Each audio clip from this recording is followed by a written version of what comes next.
সূর্যের দিকে মুখ তুলে দাঁড়িয়ে থাকা হাজারো সূর্যমুখী ফুল, হলুদে মোড়া বিস্তীর্ণ মাঠ যেন একসঙ্গে হাসছে। এই হাসিতেই নতুন স্বপ্ন দেখছেন কৃষকরা। ভোজ্য তেলের আমদানি নির্ভরতা কমানো আর বিকল্প ফসলের সম্ভাবনা তৈরি করতে সরকারি প্রণোদনায় বাড়ছে সূর্যমুখী চাষ।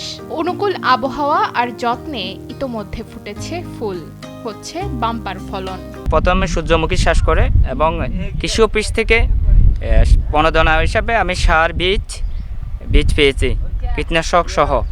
তো এবছরে সূর্যমুখী ফলন মোটামুটি ভালো আছে, আশা করি একটু লাভবান হওয়ার আশা আছে। চট্টগ্রামের মিরসরাই উপজেলায় এবার বিভিন্ন এলাকায় ছড়িয়ে পড়েছে সূর্যমুখীর আবাদ। স্থানীয় কৃষকরা জানান, তুলনামূলক কম খরচে চাষ করা যায় এবং ফলন ভালো হলে লাভের সম্ভাবনাও বেশি। কেউ কেউ পরীক্ষামূলকভাবে শুরু করলেও ইতিবাচক অভিজ্ঞতায় আগামীতে আবাদ বাড়ানোর পরিকল্পনা করছেন। আমি এবছর সূর্যমুখী ফুলের চাষ করেছি, একটু ভালোভাবে ফলন হয়েছে। মানে এগুলো থেকে আশা করি ভালো একটা লাভজনক আয় হবে। তবে সম্ভাবনার পাশাপাশি কিছু চ্যালেঞ্জও রয়েছে।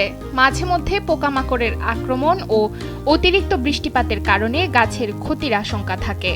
এ কারণে কৃষি কর্মকর্তারা নিয়মিত জমি পর্যবেক্ষণ, সময়মতো পরিচর্যা এবং প্রয়োজন অনুযায়ী কীটনাশক প্রয়োগের পরামর্শ দিচ্ছেন। একই সঙ্গে ফসল সংগ্রহ ও তেল প্রক্রিয়াজাতকরণে সঠিক দিক নির্দেশনাও দেওয়া হচ্ছে। মিরসরাই উপজেলায় এবছর আমরা প্রায় 4 হেক্টর জমিতে সূর্যমুখী আবাদ করেছি। এর মধ্যে আমরা 20 জন কৃষককে প্রণোদনা দিয়েছি এবং 6 জন কৃষককে আমরা বাংলাদেশ চর অঞ্চলের আধুনিক কৃষি প্রযুক্তি সম্প্রসারণ প্রকল্পের আওতায় আমরা প্রদর্শনী দিয়েছি 6টি। এছাড়া কৃষক উদ্বুদ্ধকরণের মাধ্যমে কিছু সূর্যমুখী আবাদ করেছে। সূর্যমুখী এমন একটি ফসল যেটাতে পানির সেচ কম লাগে এবং সবচেয়ে ভালো যেটা লবণাক্ত সহনশীল এটা, এবং এটা রোগবালাই নেই বলেই চলে। আমাদের মিরসরাইয়ে আমাদের সমুদ্রের বেষ্টিত অঞ্চলে বেশ কিছু লবণাক্ত জমি রয়েছে যেগুলো পতিত থাকে। আমরা কৃষকদেরকে সেই সব অঞ্চলে এই সূর্যমুখী আবাদটি করতে বলছি। আমাদের ইসাখালী ইউনিয়নে এবার প্রায় 1 হেক্টর জমিতে সূর্যমুখী আবাদ হয়েছে। 3টা ব্লকে মিলাই আমার ব্লকে যে 2টা প্লটে 120 শতকের মতো আবাদ হয়েছে।